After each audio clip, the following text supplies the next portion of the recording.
Aku pindah ke kos ini karena murah, sangat murah. Untuk ukuran Jakarta, harga sewa kamar ini hanya seperempat dari harga pasar. Pemilik kos bilang, kamar itu kosong sudah hampir setahun. Tidak ada yang mau tinggal. Waktu itu aku ketawa, mungkin karena listriknya sering mati, atau kamar mandinya mampet. Tapi seminggu setelah aku tinggal, aku mulai mengerti kenapa kamar itu tidak pernah laku. Bukan karena angker, bukan karena hantu, tapi karena lemari. Lemari tua di pojok kamar itu dari kayu jati, punya ukiran lawas, dengan 2 pintu besar dan cermin di tengahnya. Tingginya hampir menyentuh plafon. Pemilik kos bilang itu peninggalan orang tuanya dulu. Jangan dipindah, jangan dibuka lemari yang bagian kiri. Pintu kirinya jangan dibuka. Lah terus buat apa punya lemari? Tanyaku. Pemilik kos hanya tersenyum. Senyum yang tidak ingin menjelaskan lebih jauh. Aku anggap itu lelucon. Tapi malam pertama, aku tahu dia tidak bercanda. Kos ini ada di pinggiran Bekasi. Tepatnya, gang sempit yang tidak bisa dilewati angkutan umum. Bangunan 2 lantai tua dengan halaman yang sempit. Kamarku di lantai 1, paling ujung. Jendela menghadap ke tembok tetangga. Jaraknya cuma setengah meter, jadi tidak pernah ada sinar matahari langsung. Kamar jadi terasa lembab. Untuk fasilitas sendiri, standarnya kos murah. Kasur, meja belajar, kipas angin, dan lemari tua itu. Awalnya aku tidak terlalu memperhatikan lemari itu. Aku buka pintu kanannya, kosong. Sedikit bau kapur barus. Aku simpan baju-bajuku di sana. Pintu kirinya sendiri, aku coba tarik pelan. Terkunci. Bukan terkunci dengan gembok, tapi seperti ada yang menahan dari dalam. Aku coba tarik lebih keras, tidak bisa. Akhirnya aku biarkan saja. Mungkin cuma lemari jelek yang engselnya macet. Tapi malam pertama, sekitar jam 2 dini hari, aku terbangun karena suara seperti gesekan kuku di kayu. Aku ikuti sumber suaranya dari lemari. Gesekan itu pelan, seperti ada sesuatu di dalam lemari yang mencoba menggaruk pintu dari dalam. Aku pikir tikus atau kadal, tapi suara itu terlalu berat, teratur, dan yang paling aneh, suara itu berhenti begitu aku menyalakan lampu. Aku matikan lampu, suara kembali. Aku nyalakan lampu, suara itu berhenti. Seperti dia tahu, seperti dia menunggu aku tidur. Malam kedua, aku pasang handphoneku untuk merekam suara. Aku tidur seperti biasa. Paginya, aku putar rekaman. Jam 1:45. Jam 2 malam. Suara lain, seperti bisikan. Bukan bahasa Indonesia, bukan bahasa Inggris. Seperti suara orang tua yang merapal sesuatu. Aku perbesar suaranya, dan bulu kuduku berdiri. Itu suara anak kecil, perempuan. Dia berkata sesuatu berulang-ulang. Aku tunjukkan rekaman ke pemilik kos. Wajahnya pucat pasi. Dia bilang, "Sudah, kamu pindah saja. Uang sewanya saya kembalikan." Aku tanya, ada apa sebenarnya di lemari itu? Dia diam beberapa saat, lalu bercerita. 5 tahun lalu, kamar itu ditempati seorang ibu muda dengan anak perempuannya. Usianya sekitar 6 atau 5 tahun. Ibu itu bekerja sebagai buruh pabrik. Sering lembur, anaknya sering ditinggal sendirian di kamar. Suatu hari, ibu itu pulang lembur jam 11 malam. Anaknya tidak ada di kamar. Pintu lemari bagian kiri, yang biasanya selalu terkunci, ternyata terbuka. Ibu itu lihat ke dalam. Anaknya ada di dalam lemari, duduk bersila, matanya terbuka, sudah tidak bernapas. Polisi bilang anak itu meninggal karena kekurangan oksigen. Lemari itu cukup kedap udara. Dia masuk sendiri, mungkin karena main petak umpet, dan pintunya tertutup rapat. Tidak ada yang mendengar teriakannya. Ibu itu kemudian hilang, tidak pernah kembali. Tidak ada yang tahu kemana.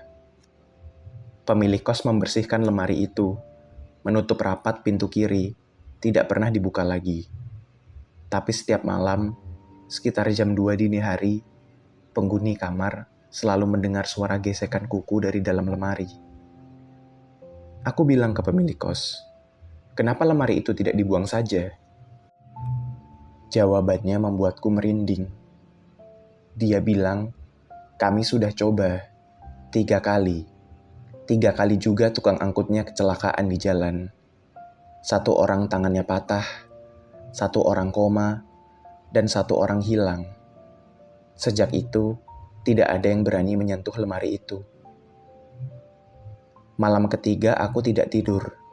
Aku duduk di depan lemari itu. Aku pegang gagang pintu kiri, dan aku tarik. Pintu itu terbuka, padahal semalam masih terkunci. Di dalam lemari tersebut gelap, tetapi tidak gelap biasa. Gelap yang seperti bergerak. Seperti ada sesuatu di dalamnya yang menyerap cahaya senterku. Aku ragu-ragu. Lalu aku mendengar suara di balik tubuhku.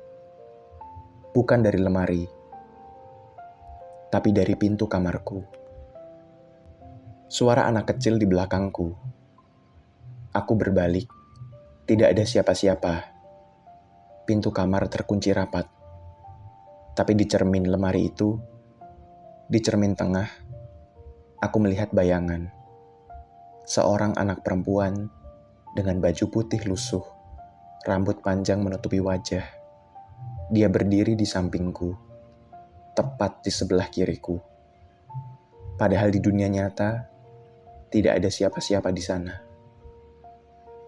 Aku tidak berani melihat ke kiri. Aku hanya bisa melihat ke cermin. Bayangan itu mengangkat tangannya. Tangan kecilnya itu menunjuk ke arah lemari. Lalu dia berbisik. Suaranya terdengar, seperti dari dalam kepalaku. Suara itu berkata, "Jangan buka lemari itu. Aku di sini, tapi ibu masih di dalam." Aku tidak ingat apa yang terjadi setelah itu. Yang aku tahu, aku terbangun di lantai kamar, jam 5 pagi. Kepalaku pusing, ada memar di lenganku, seperti aku dipukul atau aku jatuh. Lemari itu, pintu kirinya terbuka lebar. Tidak setengah, terbuka penuh. Aku berani melihat ke dalam. Sekarang dengan cahaya pagi yang masuk lewat celah-celah jendela. Di dalam lemari ada sesuatu. Bukan mayat, bukan tulang belulang, tapi sebuah boneka. Boneka kain tua dengan ukuran sekepalan tangan. Bajunya sobek-sobek, matanya hanya satu. Yang satu lagi copot. Di leher boneka itu ada kalung bertuliskan nama. Aisyah, nama anak yang meninggal 5 tahun lalu. Aku genggam boneka itu. Tanganku gemetar. Lalu aku sadar sesuatu yang lebih menakutkan. Di dinding bagian dalam lemari ada tulisan yang ditulis dengan kuku atau benda tajam. Ada puluhan baris. Semua tulisan yang sama, diulang-ulang. Aku tidak sengaja. Aku tidak sengaja. Aku tidak sengaja. Tapi tulisan itu bukan tulisan anak kecil. Itu tulisan orang dewasa. Rapi dan terbaca jelas. Aku foto tulisan itu. Aku tunjukkan ke pemilik kos. Dia diam lama. Lalu dia bilang sesuatu. yang mengubah segalanya. Pemilik kos kemudian mengaku, ibunya Aisyah tidak hilang. Dia diam-diam kembali ke kos itu, seminggu setelah kejadian. Saat tengah malam, dia masuk ke kamar, dia menulis di dinding lemari, lalu dia menutup pintu lemari dari dalam. 3 hari kemudian, tetangga mencium bau. Polisi membuka lemari. Ibu Aisyah ditemukan dalam posisi duduk bersila, persis seperti anaknya. Matanya terbuka, sudah tidak bernapas. Pemilik kos selama ini tutup mulut, karena takut kalau kosnya ditutup polisi. Dia hanya bilang, ibu Aisyah hilang ke semua orang. Sejak saat itu, lemari itu tidak pernah mau diam. Setiap malam, suara gesekan kuku, dan setiap penghuni kamar itu selalu melihat bayangan anak kecil di cermin. Bukan hantu anak kecil, tapi bayangan yang memberi peringatan. Karena yang sebenarnya menggaruk dari dalam lemari, setiap malam, bukanlah Aisyah, tapi ibunya. Aku pindah keesokan harinya. Aku tidak mengambil boneka itu. Aku tinggalkan di dalam lemari. Lalu aku tutup pintu kiri lemari itu pelan-pelan dengan rasa hormat. Sekarang aku tinggal di kos lain. Jauh lebih mahal, lebih ramai, tapi tidak ada lemari tua, tidak ada cermin. Aku tidak pernah kembali ke kos lama.